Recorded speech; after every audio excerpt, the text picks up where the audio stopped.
Hello everyone, my name is Kitetsu and welcome to my channel. So I think as of tomorrow, depending on when this comes out, it's been about 2 weeks now since this article came out on the Warhammer community, which basically told us all about these new updated FAQs and changes to the Warscroll Compendiums and a whole load of new stuff released on here basically. And it's taken me quite a while to digest these changes, but one of the biggest things in this article to me was these updates to the Warscroll Compendiums, or the Compendium Warscrolls. And the army that I was most looking at the older Warscrolls for was the Skaven, and I, fortunately, because you can't actually get it anymore, I saved the old Warscroll Compendium on my iPad, and I've just emailed it across to myself. That's why the quality looks a little bit bad. The new one looks much nicer, but that's an aside. Basically, when you scroll through this compendium, it's like, wow, look at all of this. There's pages and pages. I'm not sure exactly how many. I think it's over 30 pages, probably more than that. And it got me kind of like, oh wow, this is exciting, there's a new one. And I opened it, here it is now. I scrolled down and I was like, okay, we've got the chieftain, the Skaven slaves, and where's the rest? Hang on a minute. And it's literally just all gone. And instead you just get this list here of units that have been substituted for their more generic Warscroll counterparts. And that made me think, well, wow, that's actually taking, if you look at this list, it's actually taking nearly all of the good characters out. Like Queek is gone, Kickclaw is gone, Snikch is gone, Skrulk. You know, it might be that some of these changes are not that significant, but at the same time, these are characters that are greatly loved within the Warhammer series, and I've been reading a lot of this book recently.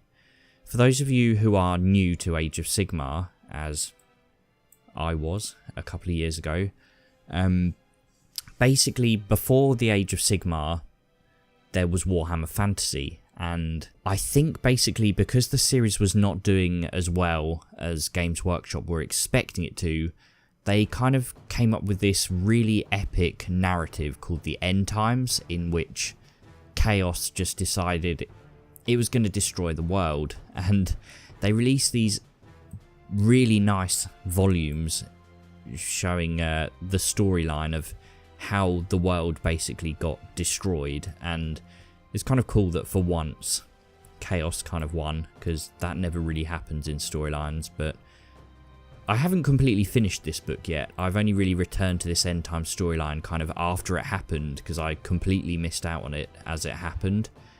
But there is so much storyline there. There are so many characters. I mean, this book is probably at least a few hundred pages long, and it's full of like characters that are incredible and rich and detailed. And to be honest, now they're gone, it's kind of a massive shame. Like this guy, it was Queek Headtaker he was called. It was amazing listening to this guy attacking the dwarves all the time, and he literally could take on dragons, and I think maybe it's a wyvern, but whatever. You know, single-handedly he would take on anything, and he would nearly always live to tell the tale. Kickclaw was this brutal, well, his tactics at least were brutal. He was merciless. He didn't care who had to die to kind of achieve his plans. And who was this guy? He was Lord Skrulk, who was leading, I believe, the campaign against the lizard men, and that was always thoroughly entertaining too. Basically, spoiler alert, I guess, if you don't know anything about the End Times, most of these characters end up dead. And that to me was always kind of like, oh, I wonder why they've decided to bring them back in these compendiums. Is it because there's not enough lore in Age of Sigmar yet? Is it because there aren't enough characters? And to a certain extent, there are nowhere near as many characters in Age of Sigmar as there were in Warhammer Fantasy, but, you know, it was kind of strange that they brought them back. But the cool thing, and I think what is now missing, is the fact that by bringing these characters back, you could basically reenact narrative play battles from the end times. And I actually wanted to like make a video at some point on basically the end times and the storyline and how cool it was. And you know, it's this massive whirlwind of epic storyline that came out over such a short period of time. And you read the book and just think, there are some really great campaigns in here. You know, I think you had this book, which was the storyline book 1, and then there was like a kind of rules book, which had campaign stuff, but it would be so easy to adapt all of that into the current format. That's where I think the strength of these old compendiums were, in narrative play options.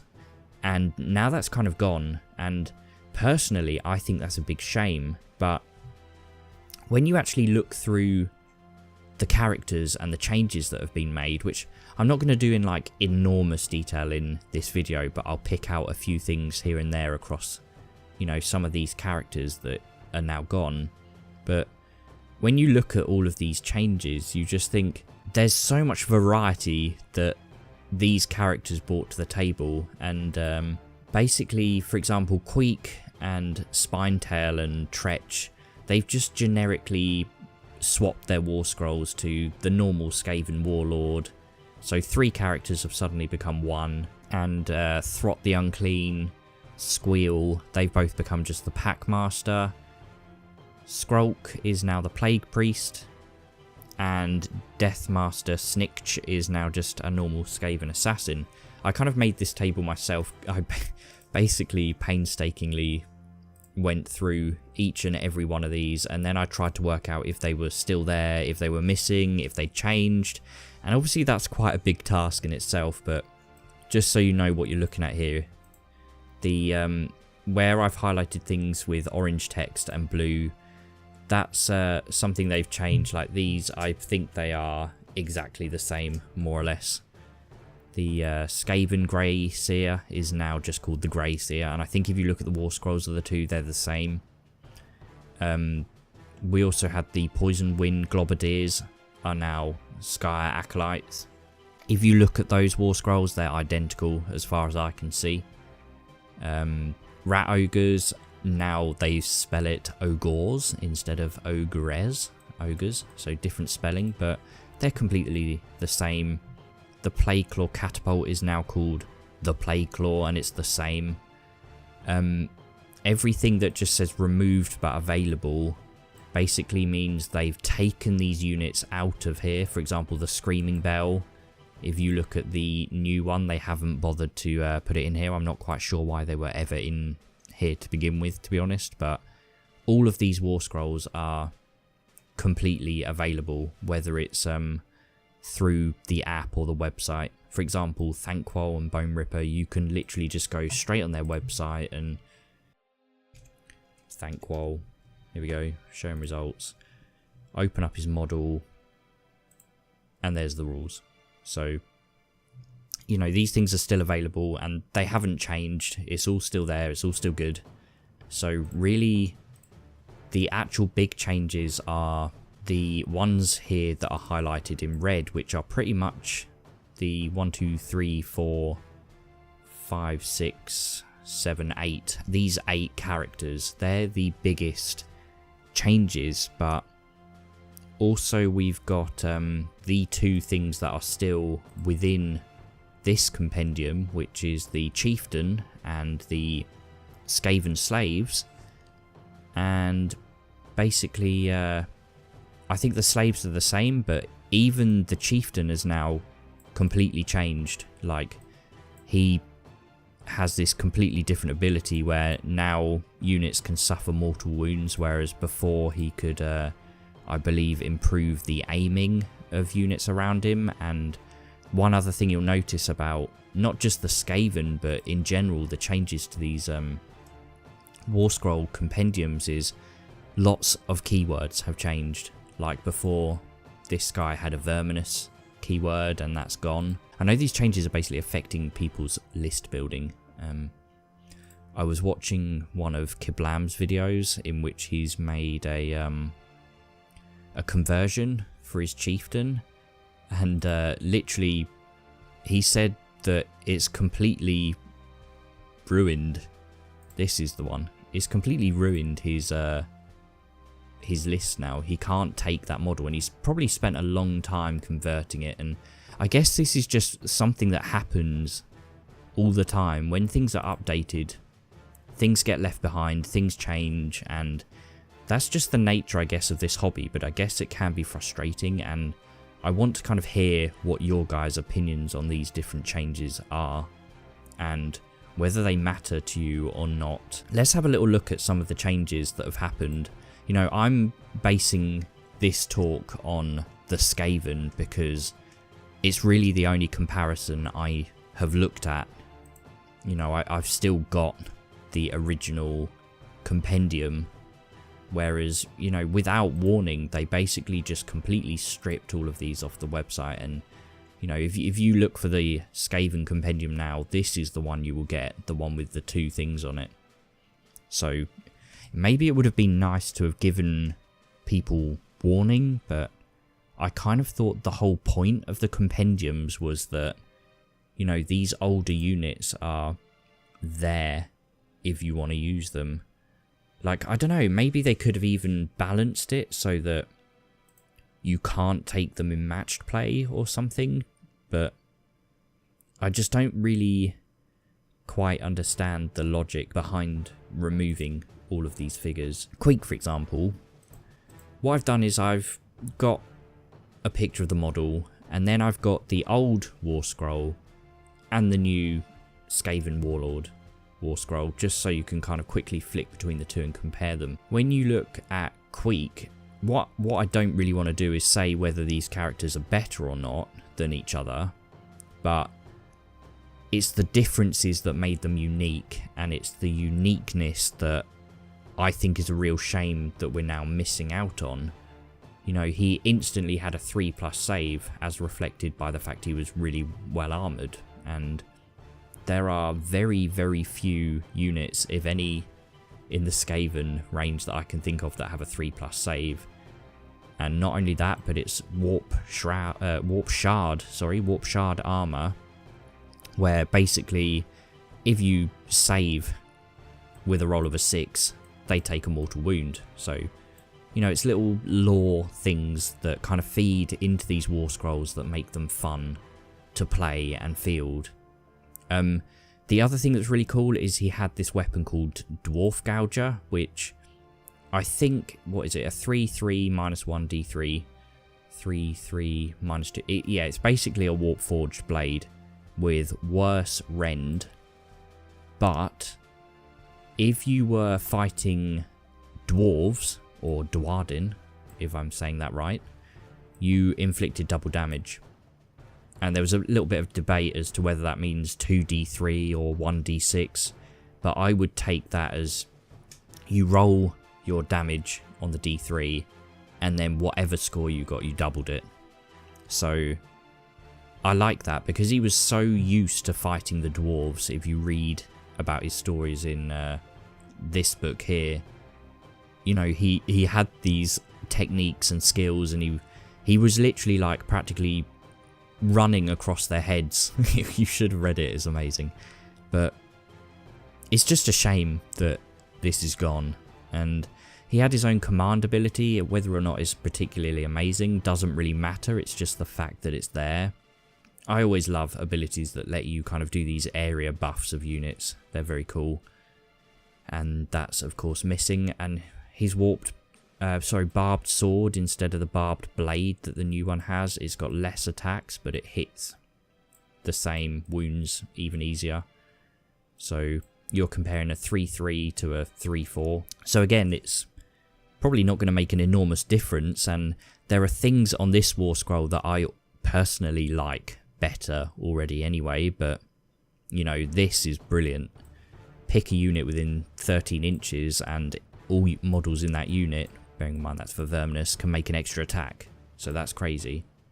Having a unit of Storm Vermin suddenly make an extra attack is a big deal. But personally, I still liked the option of just taking something a little bit different, something maybe a bit more situational, and obviously like the campaigns that were in that book were amazing, and for narrative play it's just a shame these things are missing. Spinetail, what did this guy have? 3/3d3. So it's basically the same, but he didn't have any rend on this weapon. But what it did have was this special rule where if they've taken a wound and the model is still alive at the end of that battle round, then you roll a dice, and if you get a 6, they suffer a mortal wound. So that's quite cool. And his command ability, which is unique, was re-rolling wound rolls of 1. I also really loved this. He had this spine tail ability where with his tail he can basically try and strangle people, and you and your opponent, if you target one of their heroes, roll a dice, and if you roll higher than them, they just take a mortal wound. If the result was at least double, they would suffer D3 mortal wounds. Like, again, they're just fun. Imagine, like, when you're actually playing the game, trying to throttle someone with a spine tail and just having to do this little roll off, and I don't know, I like it. You'll know by now, if you're subscribed to me and you've watched any of my other videos, that I love kind of the lore. I love the narrative stuff. I kind of like feeding the best elements of narrative play into the matched play, even I guess the open play in a sense, because I love the idea of using the open war cards with match play. But you know, it's a shame. This guy, I never really even remember seeing his model, to be honest. It's quite an old one and I don't think it's for sale anymore. But I love this. Stay here, I'll get help. At the end of a charge phase, if he is within 3 inches of enemy models, he can basically roll a dice, and on a 2 he just runs. Which, it just shows you what his character's like. He's clearly a complete coward. I think there was something about his command ability that I really liked. Yes, look at this. Pick a unit within 13 inches. You can improve their rend by 1. That's amazing. -1 rend suddenly becomes -2. No rend, I guess. Yeah, here we go. No rend becomes -1. That's brilliant. In addition, as if that wasn't good enough, until your next hero phase, any wound rolls of a 6 inflict double damage. That's crazy. I imagine if you did that on the Verminous Warbringer, you'd be in for a good time. Kickclaw, he's actually, I guess, quite fortunate in that literally only his name has changed. His war scroll, as far as I can see, is identical to his replacement, which is the Arch Warlock. But, you know, even so, it's just a tiny bit of a shame that, you know, from now on, these models are gonna just, these names, they're just gonna fade out of existence and, you know, out of memory, I guess, for a lot of people. People who are new to Age of Sigmar, even now, probably don't know who a lot of these characters are, and yet, if they had have kept these names in the Warscroll Compendiums, then maybe through narrative play, they could have, you know, brought some of this back maybe and kept it a little bit relevant. I'm not saying that's what everyone wants, but I kind of like it, or would have liked it, I guess. Throt the Unclean. This model was actually extremely hard to find a decent quality picture of, and I think I ended up finding one here. I'm not sure what language this is. It looks French. Yeah, French. But, you know, I'll put a link to this page. Here he is. I'll put a link to this page in the description, just because obviously it's someone else's artwork who's painted this. So again, he had this really cool thing where he could kill creatures, and I think, let me get my highlighter on. Yeah, look, when he targets a monster with Creature Killer, which I think is this thing, he could do D6 damage, which is insane. He could -1 from the bravery of a unit if models are slain by his whip. And what I really like is he can pick a Moldy unit and add 1 to hit rolls. In fact, isn't that quite similar to... Yeah, add 1 to hit rolls. So that's quite similar, I guess, to what we already have in the replacement, but worded differently. Anything else different here? Heals wounds for... Oh yeah, so this is quite good. In your hero phase, you can choose to basically eat your own units to heal wounds on yourself. So he's got 5 wounds in his characteristic. You can just choose to eat 3 of your own characters and just heal 3 wounds. And again, I don't know some of the new Skaven Warscrolls enough, but I don't think there's anything like that in the new ones, and it's just a shame because they're funny and I like them and they're good fun, and on the tabletop they're clearly just going to be great to use. This was also insane. Lord of Help It. Select a Moldy unit. They compile in and attack twice. Again, like, brutal. Very cool. Squeal Gnawtooth. I can't really remember. Yeah, in fact, this guy was very, very similar to what we have in the current Packmaster. I think there was this thing here which I really liked. The Exceptional Pack.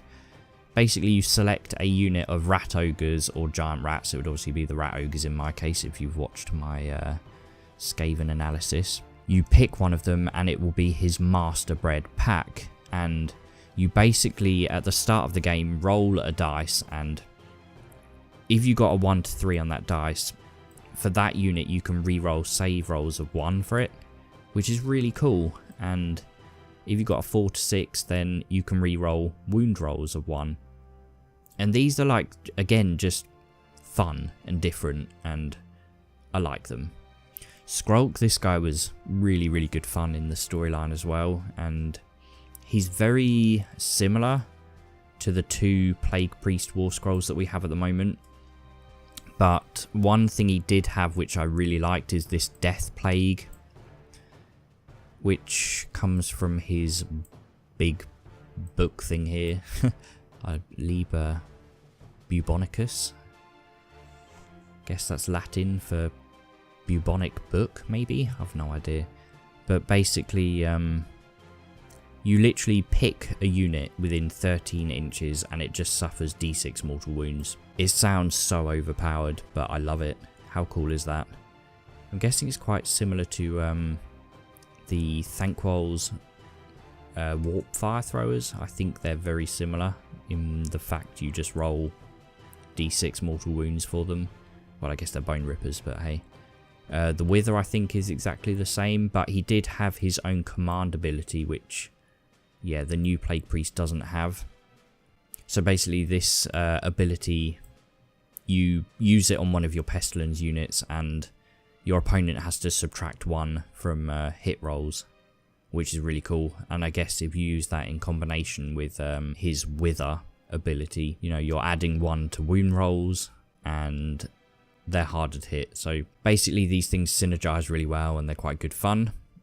The last unit was Snikch, and again he was really good fun in the storylines, and I think he is very similar to the Skaven Assassin, and the Skaven Assassin has got some things which are quite cool, which this guy doesn't have at first glance. I haven't read them in too much depth, so sorry if I'm getting this wrong, but he can re-roll hit rolls of 1, which is very cool, for his Fighting Claws, which he doesn't even have Fighting Claws as an option. The Slay Leader is exactly the same as the Deathmaster. The Hidden Killer, I believe, is exactly the same. But one thing I did like that he had was this Cloak of Shadows.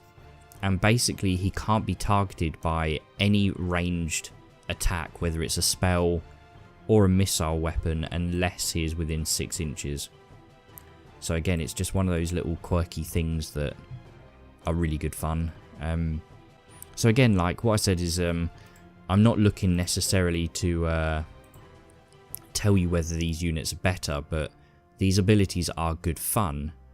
And I know that there's been quite a lot of other changes that people have been annoyed about. For example, my last video was on the Wanderers, and I know that there are people out there who are annoyed that, for example, the tree kin lost the Sylvaneth keyword. They can't be taken with the Sylvaneth anymore, and it's just little things like it feels like some of these changes have limited quite a lot of options for people, and I don't know, I would just be interested basically to hear what you guys think on these changes.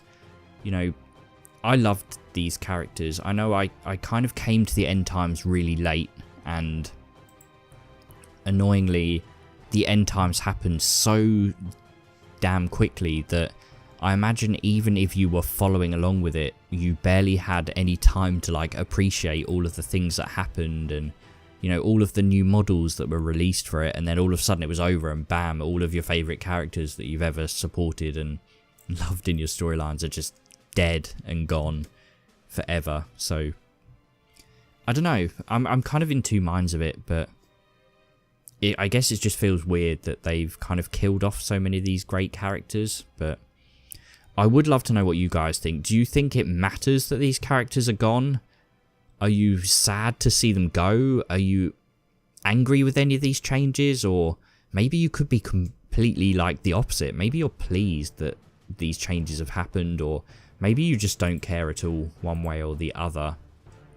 I guess, like I say all along, I love the lore. I love going back and reading the books. I've actually started reading the Age of Sigmar books, and I want to do a video on them at some point to, you know, assess whether it's worth it for people to read the Sigmar ones.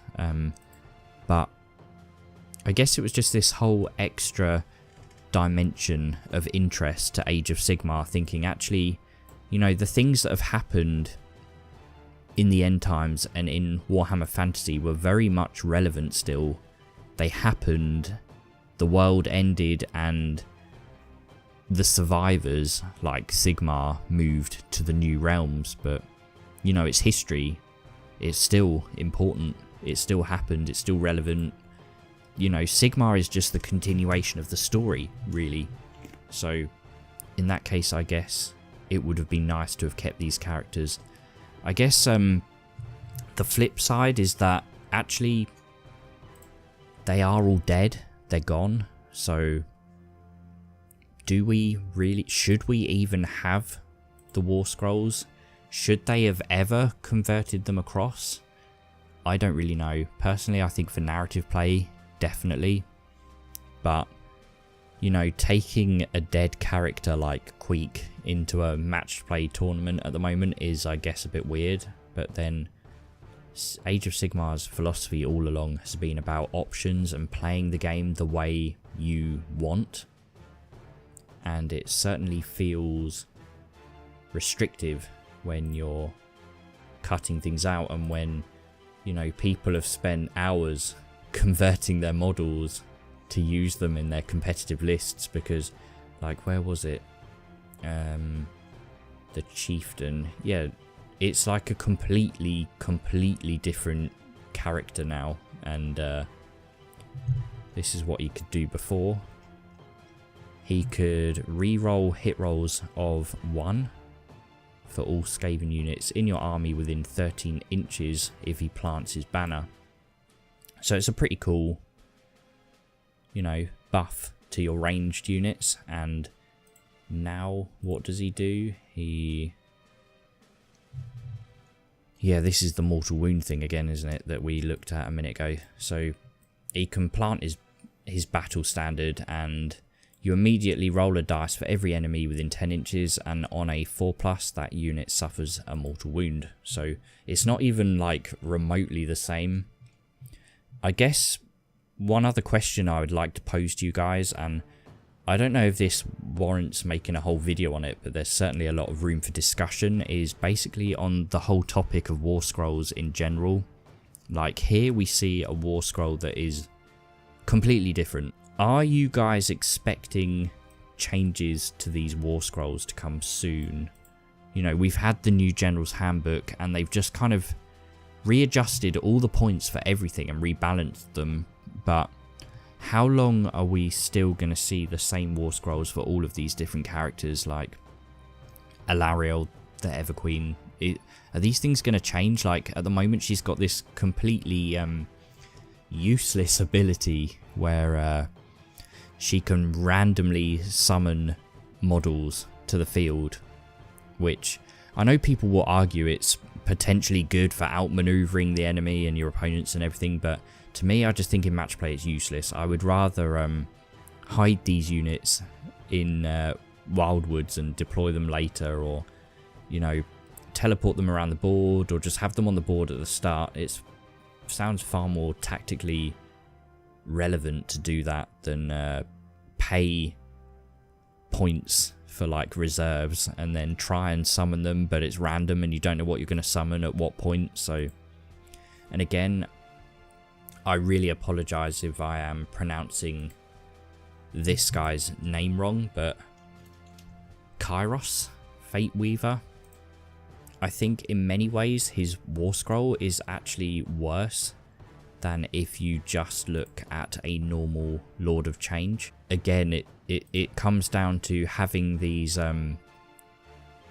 abilities or spells or whatever it is on the War Scrolls where they're summoning things, and you have to pay the points for the summons, and you know, it's not ideal. But anyway, I guess really that for this video is what I wanted to say, is I guess a kind of tribute to all these amazing characters who are now no more.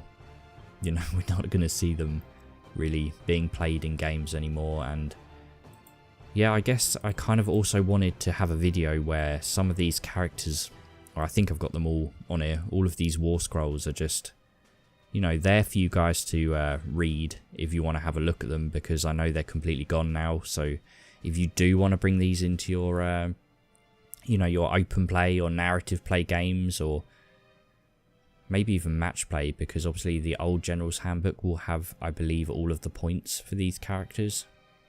You know, it's all there for you guys still here. And yeah, that's it for this video. If any of you have any questions about these characters, or anything you want to ask me personally, or if any of you can't read something on one of the War Scrolls, or there's something you want to double check, like keywords or anything, just ask me down below in the comments and I will get back to you. I do want to say again, like I say in every video, like something about this crazy support I'm getting at the moment. Look at that, 294 subscribers. That is absolutely crazy. I cannot believe it, and I just want to thank each and every one of you. And if you are subscribed to me but not this guy over here, Kablams, he is a Pestilence fan, and go and give him a sub. Check out his channel because he's an incredibly nice guy, and I was really honoured that he took the time to make a video where he basically plugged my channel, and he said that he's been watching my videos and he loves them, so thanks. Nice guy. Check his channel out. Yeah, thank you. Really, from the bottom of my heart, I can't believe that I'm now nearly at 300 subscribers. I've had a channel for about 2 years, and ever since I've been doing my Age of Sigmar videos, it's just like exploded with popularity. And I think I have now done 10 videos as well, so that's another really cool thing, how time flies when you're having fun and when you're busy and working at the same time. But I think the one that I'm recording now should be my 11th video, and hopefully there will be many years of making these videos to come. But you know, if there's anything you guys want to me to discuss or make, just let me know down in the comments. And thank you very much. I've got plenty of videos I will be making, and I will see you guys soon in the next one. Thank you very much. Don't forget to like and of course subscribe, and I will see you guys soon.